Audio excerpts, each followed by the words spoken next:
एक क्रांतिकारी योद्धा आप सबों को मालूम है जो हमारे बीच से उठ गया मनुवादियों के द्वारा एक लीडर तैयार करने में कितनी मेहनत होती है, कितनी कठिनाई होती है। ये कल्पना करता है वो कि जैसे ही हम लीडर को टारगेट करेंगे ये जय भीम बोलने वाले जय श्री राम बोलना शुरू कर देंगे। ऐसा टारगेट ये मनुवादी होता है, लेकिन ऐसा नहीं होने देंगे। आज तो जय भीम बोलने वाले जितने भी लोग हैं, जब तक इस भारत की एक एक बहुजन के घर से जय भीम बोल कोई भी आपसे कहता हूँ कि अगर तुम वास्तव में अगर दलित रहते हो बाबा साहब को, तो मत बोलो बाबा साहब, मत भूल चढ़ाओ बाबा साहब। अगर दलित रहते हो संत रैदास को, तो मत पढ़ो संत रैदास को, मत भूल चढ़ाओ संत रैदास को, समझा के को।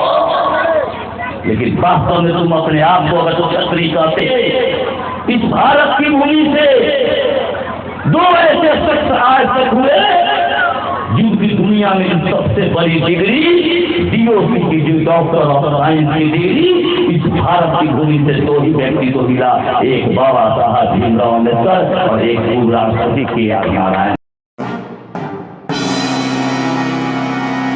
मंच लगाने में कितनी कठिनाई का सामना करना पड़ता है मुझे अच्छी तरह मालूम नहीं। और आपने इस बहुजन समाज में इतनी कठिन परिश्रम करके लगभग 15-20 दिनों से लगातार फोन किया जा रहा था। कई बार हमें कहा जा रहा है कि सर आप आएंगे, ये कोशिश होगी हमारी, मैं प्राथमिकता दूंगा वहाँ। और मैं कोशिश किया, आपके बीच आया।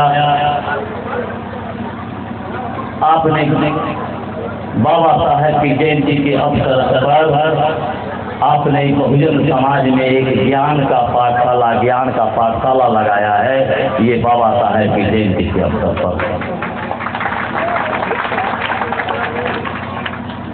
एक बात से बड़ी दुख है साथियों, बड़ी मर्माहत है, वैशाली जिला ही नहीं पूरा बिहार हमारे बीच उभरता हुआ एक क्रांतिकारी योद्धा आप सबों को मालूम है जो हमारे बीच से उठ गया मनुवादियों के द्वारा एक लीडर तैयार करने में कितनी मेहनत होती है, कितनी कठिनाई होती है, तब जाकर हमारे समाज में एक लीडर दिखता हो सकता है हम लोग के साथ भी कभी ऐसा हो। और अचानक मनुवादियों के नजर पर चढ़ा और उनकी हत्या कर दी गई। आप जब इतिहास पढ़ेंगे तो आपको पता चलेगा ये मनुवादी व्यवस्था के लोग इस भारत के इतिहास में हमारे समाज को हमेशा लीडरों का ही टारगेट किया है। जनरल लोगों पर वो ध्यान नहीं देता। जय भीम जय मूल्यवादी बोलने वाले का आज लाखों और करोड़ों में संख्या इस देश के अंदर है, लेकिन जय भीम की विचारधारा को मानने वाले का आज भी अभाव है। हमारे समाज में लीडरों का टारगेट किया गया। राजा महिषासुर से लेकर के बालासुर, हिरण्यकश्यप, हिरण्याक्ष से लेकर के जितने भी आप आएंगे, इन तमाम हमारे समाज के बहुत लीडर थे जिनकी हत्या की गई अपने आयु से पीढ़ी में, सभी की हत्या की गई। और आज की तिथि में भी यही हमारे समाज के अंदर हो रहा है। लेकिन इस विपरीत स्थिति में भी हमको धैर्य और साहस से इस मनवाद के खिलाफ हमें लड़ाई लड़नी होगी, हमें पीछे नहीं हटना होगा, क्योंकि उसकी चाहत है कि जैसे ही लीडर को टारगेट करेंगे, इसके साथ जो जय भीम बात बोलने वाले जो लोग हैं, ये कल्पना करता है वो कि जैसे ही हम लीडर को टारगेट करेंगे, ये जय भीम बोलने वाले जय श्री राम बोलना शुरू कर देंगे। ऐसा टारगेट ये मनवाद होता है, लेकिन ऐसा नहीं होने देंगे। आज तुम जय भीम बोलने वाले जितने भी लोग हैं, जब तक इस भारत की एक एक बहुजन के घर से जय भीम बोलने वाली आवाज न निकलने आए, तब तक हम ये लड़ाई को लड़ते रहेंगे और ये महापुरुषों की विचारधारा को आज ये महापुरुषों की जयंती मनाई जा रही है। आपको मालूम होना चाहिए पूरी दुनिया में, आज आपके इस्लाम में नहीं, पूरी दुनिया में दो ही ऐसे महापुरुष हैं जिनकी पूरी दुनिया में जयंती मनाई जाती है। वह है तथागत बुद्ध और बाबा साहब भीमराव अम्बेडकर। इनके अलावा तीसरा का जयंती पूरी दुनिया में नहीं मनाई जाती है। साथियों, क्यों मनाई जाती है जयंती? सबकी जयंती क्यों नहीं मनाई जाती? क्योंकि यही दो महापुरुष ऐसे हैं जिन्होंने बहुजन समाज ही नहीं, तमाम मानव समूह की बात, तमाम मानव समूह की कल्याणार्थ जिसने काम किया इस देश के अंदर, वही पूरे विश्व में आज जयंती मनाई जाती है। जिन्होंने भेदभाव करके अपने समाज में जो अनोखा है, उनकी जयंती नहीं मनाई जाती है, खास वर्ग के लोग मनाते हैं। आपको यह भी मालूम होनी चाहिए, इस भारत की भूमि से दो ऐसे शख्स आज तक हुए जिनकी दुनिया में सबसे बड़ी डिग्री DOC की, जो डॉक्टर ऑफ साइंस की डिग्री, इस भारत की भूमि से दो ही व्यक्ति को मिला, एक बाबा साहब भीमराव अम्बेडकर और एक पूर्व राष्ट्रपति KR नारायण है। और दोनों के दोनों दलित समाज। कहाँ चले गए चंदन टीका वाले, वेद दीवान लिखने वाले? साथियों, बाबा साहब की जयंती मनाने का उद्देश्य ये नहीं है कि बाबा साहब अभी बोल बाबा साहब को भगवान बना दिया है। बाबा साहब के विचारधारा को जब तक समाज में आप स्थापित नहीं कर पाएंगे, तब तक ये बाबा साहब खिलौना बन के आपके सामने रह जाएंगे। ये खिलौना एक मूर्ति की तरह, ये आपका कल्याण नहीं होने वाला है। लगातार इस देश के अंदर लड़ाई लड़ी जा रही है। हमारे जो लीडर हैं मारे जा रहे हैं। हमारा समाज के लोग ही जो जय श्री राम में लगे हुए हैं, एक तरफ हमारा लीडर मारा जा रहा है और दूसरा ही हमारे समाज की महिलाएं के साथ साथ उनके पुरुष भी माथा पर कलश लेकर के और जय श्री राम का नारा लगा रहा है। यही कारण है कि हमारा लीडर मारा जा रहा है। यदि वो जय श्री राम और माथे पर से कलश को उठा करके हमारी महिलाएं जमीन पर पटक के फोड़ दे, कारण क्या है? कितना लंबा समय बीतने के बाद भी हमारे समाज में बाबा साहब की विचारधारा को स्थापित नहीं हो पा रहा है। यही बाबा साहब अगर सवर्ण समाज से हुए होते तो वो ईश्वर बनाकर पूरे देश में घुमाया होता चल के देश में, अगर ये ब्राह्मण समाज से होते। लेकिन इनको दलित करके इनको अपमानित। मैं यादव समाज से हूँ, हमारे यादव समाज के लोगों को भी घमंड हो चुका है कि इनको छत्री बिना कान के चलते हैं, छत्री है। अरे मैं कहता हूँ OBC के लोगों को, जिसका मान सरकार से यादव सबसे ज्यादा, मैं उससे कहता हूँ, कोई भी कुशवाहा से कहता हूँ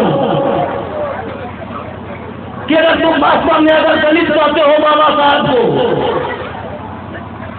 तो मत पढ़ो बाबा साहेब से, मत फूल चढ़ाओ बाबा साहब को। अगर दलित चाहते हो संत रैदास को तो मत पढ़ो संत रैदास को, मत फूल चढ़ाओ संत रैदास को, संत गाडगे को। लेकिन वास्तव में तुम अपने आप को अगर तुम क्षत्रिय कहते हो तो एक बार सम्राट अशोक को पढ़ लो, वो तो दलित नहीं थे। चंद्रगुप्त मौर्य को पढ़ लो, छत्रपति शिवाजी महाराज, छत्रपति साहू जी महाराज को पढ़ लो, शिक्षा के अग्रदूत राष्ट्रपिता ज्योतिबा फूले, सावित्रीबाई फूले को पढ़ लो, पेरियार वलय सिंह यादव को पढ़ लो, पर यादव का तुम लोग गर्व है तो पेरियार वलय सिंह यादव को पढ़ लो, पेरियार रामास्वामी नायकर को पढ़ लो, सतीश देव बाबू को पढ़ लो, वीर चौधरी ठाकुर को पढ़ लो। तुमको धर्म का जो नशा पकड़े हुए है ना, हमारे अभी बोल रहे थे हमारे स्वर्गीय सियाराम महतो जी, जब धर्म का मिर्गी चढ़ता है ना लोगों को, अभी खुद धर्म का मिर्गी चढ़ा हुआ है, चारों तरफ जब हो रहा है, जब धर्म का मिर्गी चढ़ता है ना तो विज्ञान रूपी जूता सुना के उसको सीख किया जाता है। जब तक उसको विज्ञान रूपी जूता नहीं सुनाया जाएगा तब तक उसको हो पाने वाला नहीं है। साथियों, आखिर परिवर्तन का और कौन सा कारण जो हमारे समाज में परिवर्तन नहीं हो पा रहा, इसका बहुत बड़ी कारण है सत्ता। हम जो अपने समाज के जो लोग आते हैं हमारे पीछे आकर के हाथ जोड़कर बोलते हैं, जिनको बाबा साहब भीमराव अम्बेडकर ने हाथ जोड़कर घूमने का एक अवसर प्रदान कर दिया। अब अरे बाबा दादा को देखिए ना, करदादा लकरदादा को, उनको यह अवसर नहीं था। अगर आज कुर्ता पैजामा पहन करके और पूरा टाइट के जब गाड़ी पर बैठते हैं तो ऐसे कुर्ता टोपा लगा के सब बैठते हैं, बाबा साहब भीमराव अम्बेडकर का बुरा नहीं मानेंगे। साथ ही साथ हमारे बीच आते हैं, बोलते हैं मैं आपके समाज का हूँ, आपका जाति का हूँ, आप मुझे वोट दे दीजिए, मैं जाऊंगा तो आपके लिए कल्याण करूंगा। जब वो यहाँ से जीत के जाते हैं हम अपने के ऊपर भरोसा कर लेते हैं कि शायद लगातार दशकों से सैकड़ों वर्ष से जिस झोपड़ी के सामने नीला झंडा गाड़ के वो गरीब इंतजार कर रहा है कि शायद मेरा कोई रहनुमा आएगा कि मेरी तकदीर को बदलेगा, उसका इंतजार कर रहा है। झोपड़ी पर नीला झंडा तान के और माथे पर नीला झंडा गमछा बांध के आप वहां जाते हो, आप पर भरोसा किया समाज, आप वहां जाते ही अपने आप को कह देते हो कि मैं तो बीजेपी का हूँ, बीजेपी का एजेंडा के हिसाब से ही चलूंगा, मैं तो कांग्रेस का हूँ, मैं तो राजद का हूँ, मैं तो जदी का हूँ, मैं तो सपा और बसपा का हूँ, तरह तरह की बुरी बातियां हैं। आपकी जाकर के वहाँ एजेंडा बदल जाता है। आप दुश्मनवादियों के ठेहुने के नीचे बैठ के रसमलाई क्या होना ये कर देते हैं, समाज का आपका दुख दर्द वहाँ भूल जाते हैं, आप अपनी रसमलाई में लग जाते हैं। होता क्या है, आपके सामने संविधान संशोधन होता है, आपके सामने हमारा शिक्षा समाप्त होता है, आपके सामने हमारी नौकरी समाप्त होती है और आप दोनों हाथ से नहीं आती। अगर बाबा साहब का अगर संविधान के बदौलत रहे हो तो थोड़ी दिशा में नहीं आनी चाहिए। हमारे बहुजन समाज में आते हो तो इस तरह का कहीं मंच लगता है तो नारा लगवाते हो, गर्व से बोलो हम चमार है, सब लोग हाथ उठा के बोलते हैं कि हम चमार हैं। जब आप बोलते हो कि चमार हो तो दूसरा कहता है कि गर्व से बोलो हम उठार है। उधर यादव सीना चौड़ा करके ऐठ रहा है, उधर यादव का लीडर आता है तो कहता है कि गर्व से बोलो हम यादव है। गर्व से बोलो हम कोई और कुछ नहीं कुछ रहा है। अरे जितना गर्व से तुम यहाँ बोल रहे हो वहां जाके तुम्हारा गर्व कहाँ चला जाता है? अरे जितना गर्व से तुम यहाँ बोलते हो, अगर वास्तव में ईमानदारी पूर्वक अगर सदन में जितने भी ओबीसी के सांसद हैं या मंत्री हैं जो भी हैं वह सब के सब एक मंच पर आकर के और किसी ने कह दिया कि गर्व से बोलो हम बहुजन है, उसी दिन बाबा साहब की विचारधारा जमीन पर। हिम्मत नहीं है, रसमलैया छूट जाएगा ना, हिम्मत नहीं है। इस तरह से समाज को गुमराह किया जाता है। दूसरा है हमारे समाज की आशा इससे करते हैं जो हमारे समाज में दिन भर कमाता है 300 रुपया 400 रुपया कमाता है, सामने आता है और 200 रुपये 300 रुपये की दारू पी के सड़क किनारे गिर जाता है, अपना मल मूत्र सब त्याग देता है, वहाँ उसको घर परिवार की चिंता नहीं होती है। आप आशा करते हैं कि समाज का परिवर्तन हो जाएगा? जो दिन भर यहाँ पर सभा लग रहा है, अगल बगल किसी गाछी में बैठ के युवा कह रहा होगा, आप आशा करते हैं कि समाज परिवर्तन हो करेगा? दिन भर जो मजदूरी करता है, जो किसान है, मजदूर है, अनपढ़ है, गंवार है, आप आशा करते हैं कि समाज परिवर्तन हो करेगा? नहीं, समाज परिवर्तन की आशा उनसे की जा सकती है तो 4 घंटे से लगातार यहाँ बैठ के आपकी बात सुन रहा है। समाज परिवर्तन की आशा इससे की जा सकती है, समाज परिवर्तन की आशा उससे कभी नहीं होगा। समाज परिवर्तन की आशा इन महिलाओं से की जा सकती है। जब तक महिला आगे नहीं आएगी हम समाज परिवर्तन कभी नहीं कर पाएंगे।